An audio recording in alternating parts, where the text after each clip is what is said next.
NASA సారథ్యంలో మరొక్కసారి చంద్రుడి మీదకి వెళ్ళాలి అనే ప్రయత్నంలో భాగంగా ఆర్టెమిస్ సిరీస్ ఆఫ్ ఈ మిషన్స్ని నాసా వారు చేపట్టారు. ఇప్పుడు జరుగుతున్న mission Artemis 2, the second mission అన్నమాట, రెండో ప్రయత్నం. మొదటి ప్రయత్నంలో 2022 నవంబర్లో ఏం చేశారంటే SLS అనే ఒక పెద్ద రాకెట్ తోటి ఈ ఒరాయన్ స్పేస్ క్రాఫ్ట్ అంటే వ్యోమగాములు లేకుండా ఖాళీగా వెళ్ళిందనమాట. వెళ్ళి చంద్రుడి చుట్టూ రౌండ్ కొట్టేసి మళ్ళీ భూమి మీదకి వచ్చేసింది. పెసిఫిక్ ఓషన్లో పడిపోయింది ఆ ఒరాయన్ అనే మాడ్యూల్. కాబట్టి అసలంటూ మనం ట్రాజెక్టరీని ప్రూవ్ చేయగలం, చంద్రుడి చుట్టూ తిరగగలం, మళ్ళీ సేఫ్గా రాగలం అన్నది కన్ఫర్మ్ చేసుకున్న తర్వాత ఆర్టెమిస్ 2లో ఏం చేస్తున్నారంటే నాసా వాళ్ళు ఒక 3 అమెరికన్ ఆస్ట్రోనాట్స్, ఒక కెనేడియన్ ఆస్ట్రోనాట్, అంటే once again it's an international mission లాగా మొన్న 1 తారీఖున SLS అనే రాకెట్ తోటి ప్రయోగం చేశారు. నౌ ఇప్పుడు యాజ్ వి స్పీక్ మనం ఈ సందర్భంలో ఆ 4 వ్యోమగాములు కూడా ఆస్ట్రోనాట్స్ కూడా ఈ ఒరాయన్ అనే స్పేస్ క్రాఫ్ట్లో మనకి చంద్రుడికి మధ్యలో ఒక క్రిటికల్ పాయింట్ ఉంటుంది. అంటే భూమి గురుత్వాకర్షణ శక్తిని దాటుకుని చంద్రుడి వైపుకి వెళ్ళగలగడం అనమాట. ఆ ప్రయత్నంలో ఉన్నారు నిన్నటి నుంచి.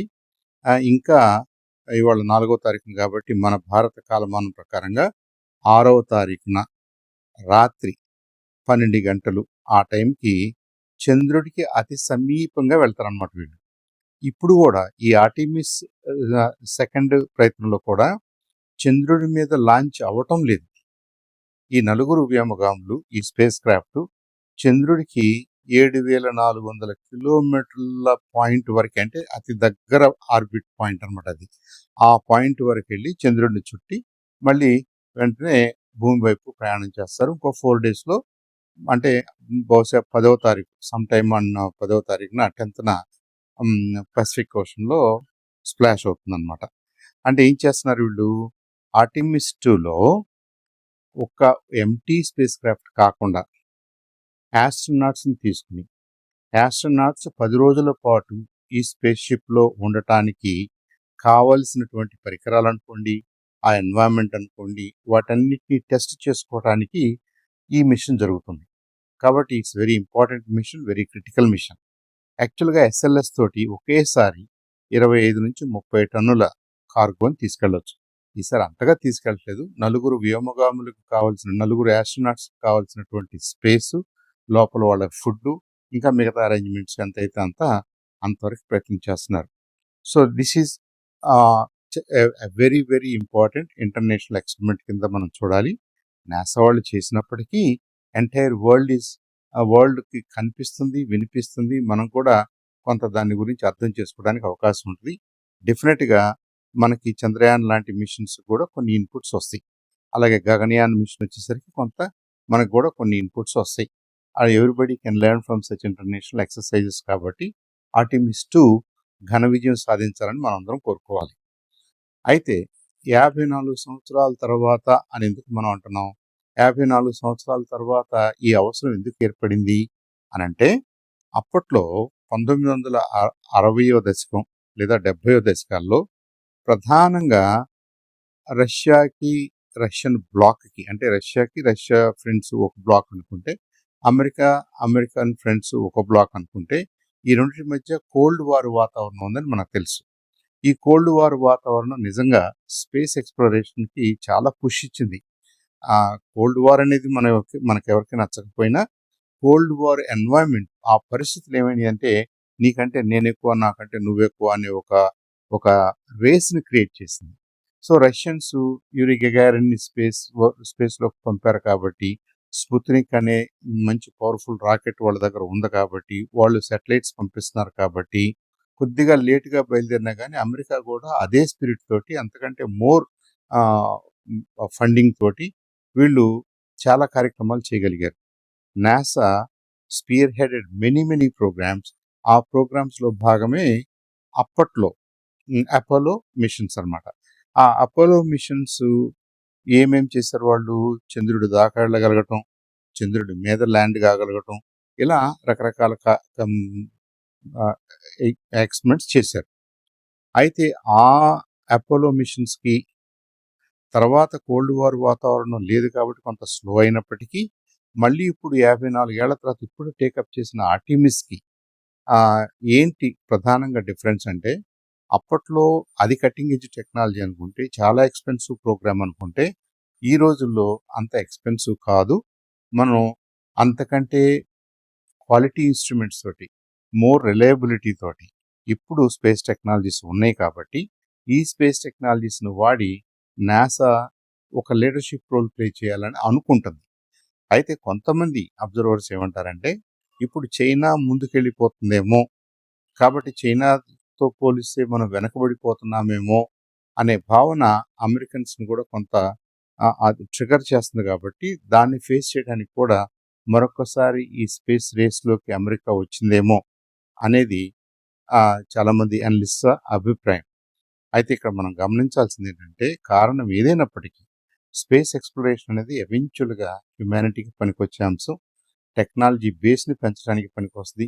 Quality, reliability and robustness of instrumentation అనుకోండి, ఇంజనీరింగ్ అనుకోండి, ఇంజనీర్డ్ గూడ్స్ అనుకోండి, వాటన్నిటి కూడా మనకి ఎంతో ఉపయోగకరంగా ఉంటుంది. కాబట్టి కారణం ఏదైనా, డ్రైవర్ ఏదైనా, ఇన్స్టిగేట్ చేసింది ఏదేమైనా ఇలాంటి మోర్ అడ్వాన్స్డ్ ఐడియాస్, అడ్వాన్స్డ్ టెక్నాలజీస్ని టెస్ట్ చేసుకునే అవకాశం రావటం ఏ దేశానికైనా మంచిదే. డెఫినెట్గా ఈ ఆర్టిమిస్ 2 సక్సెస్ అయితే ఆర్టిమిస్ 3లో ఏం చేస్తారు, థర్డ్ ఎక్స్పెరిమెంట్లో యాక్చువల్గా ఈ ఆస్ట్రోనాట్స్ మూన్ మీద ల్యాండ్ అవడానికి ప్రయత్నం చేస్తారు. మూన్ మీద ల్యాండ్ అయింది, గతంలో ల్యాండ్ అయ్యి వెనకొచ్చారని మనం విన్నాం. కానీ ఇప్పుడు ఒకసారి ల్యాండ్ అయ్యి అక్కడ పరిసరాలను ఇంకొద్దిగా స్టడీ చేయటానికి, లేదా ఒక టెంపరీ క్యాంప్ ఏర్పాటు చేసుకోవడానికి, రాబోయే రోజుల్లో పర్మనెంట్ క్యాంప్ ఏర్పాటు చేసుకోవడానికి, ఒకసారి పర్మనెంట్ క్యాంప్ ఏర్పాటు చేసుకోగలిగితే దాన్ని లాంచ్ ప్యాడ్గా వాడుకుని డీప్ స్పేస్ ఎక్స్పెరిమెంట్స్, మార్స్ మీదకి వెళ్ళడానికి కావాల్సినటువంటి ఏర్పాట్లు చేసుకోవడానికి కూడా ఈ మూన్ అనేది ఒక మంచి ఫస్ట్ స్టెప్ అవుతుంది.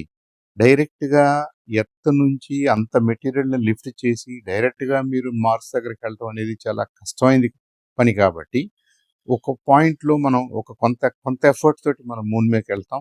మూన్ మీద లెట్స్ అజ్యూమ్ క్రూడ్లీ అది రీఫ్యూలింగ్ సెంటర్ అనుకుందాం, రీఫర్బిషింగ్ సెంటర్ అనుకుందాం. అలాంటి క్యాంప్స్ మనకి మూన్ మీద, చంద్రుడి మీద ఉన్నాయి అని అనుకుందాం.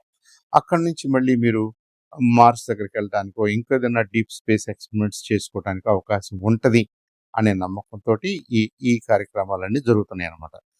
అయితే ఈ ఆర్టిమిస్ అనే పేరు ఏంటండి అంటే, అపోలోకి గ్రీక్ మిథాలజీలో అపోలో అని ఏదైతే అంటున్నారో, ఆ అపోలోకి ట్విన్ సిస్టర్ వచ్చేసి ఆర్టిమిస్ అనమాట. అంతే, అంతకంటే ఏం లేదు. ఆ మిథలాజికల్ నేమ్ అది. ఆర్టిమిస్కి సిస్టర్ లాగా అనుకోండి. సో ఈ ఆర్టిమిస్ సిరీస్లో మనం 2వ ఎక్స్పెరిమెంట్ ఇప్పుడు ఇట్స్ అండర్ గోయింగ్. ఇవాళ మనం మాట్లాడుతున్నప్పుడు ఇప్పుడు యాజ్ ఆఫ్ నౌ ఆ 4 వ్యోమగాములు కూడా, ఆ ఆస్ట్రోనాట్స్ కూడా కుడి ఎడంగా మిడ్వే పాయింట్లో ఉన్నారు. మిడ్వే పాయింట్ అంటే ఏంటంటే, ఇక్కడ నుంచి చంద్రుడికి భూమి మీద నుంచి ఒక 3,70,000 కిలోమీటర్లు ప్లస్ ఆర్ మైనస్ ఉంది అని అనుకుంటే, వీడు దాంట్లో సగం పాయింట్లో ఉన్నట్టు ఇప్పుడు ఇవాళ యాజ్ ఆఫ్ నౌ ఇప్పుడు మనం మాట్లాడుకుంటున్నప్పుడు.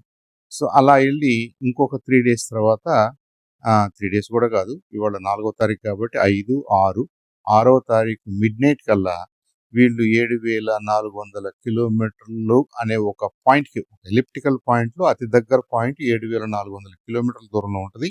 అంతవరకు వెళ్తారు. మళ్ళీ అదే పాత్ తీసుకుని, ఆ ఎలిప్టికల్ పాత్ తీసుకుని బయటకు వచ్చేస్తారు అన్నమాట. అంటే చంద్రుడి దగ్గర నుంచి బయలుదేరి మళ్ళీ భూమి వైపుకి వచ్చేస్తారు.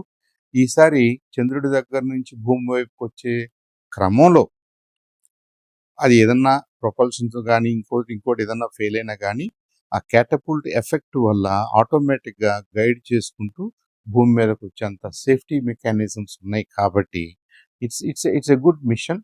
ఎవరికి ప్రమాదం లేదు, ఎవరికి ఇబ్బంది లేదు. ఆ 4 ఆస్ట్రోనాట్స్ కూడా సేఫ్ అండ్ సౌండ్గా ఉన్నారు, హ్యాపీగా ఉన్నారు. వాళ్ళకి టెలికమ్యూనికేషన్స్ లింక్ ఉంది. వాళ్ళు గ్రౌండ్తో మాట్లాడుతున్నారు, ప్రెస్తో మాట్లాడుతున్నారు, వాళ్ళ బంధువులతో మాట్లాడుతున్నారు, ఫ్యామిలీస్తో మాట్లాడుకుంటున్నారు. కాబట్టి ఇది more modern more comfortable, more reliable, more robust mission కింద మనం చూడాలి.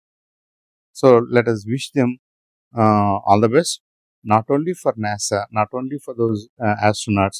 I think the entire humanity, the entire population around the world అదే క్యూరియాసిటీతో చూస్తున్నారు కాబట్టి మనందరికీ కూడా దీంట్లో నేర్చుకోవడానికి చాలా చాలా అంశాలు ఉన్నాయి కాబట్టి I think we should be very happy to see such missions being successful. Thank you.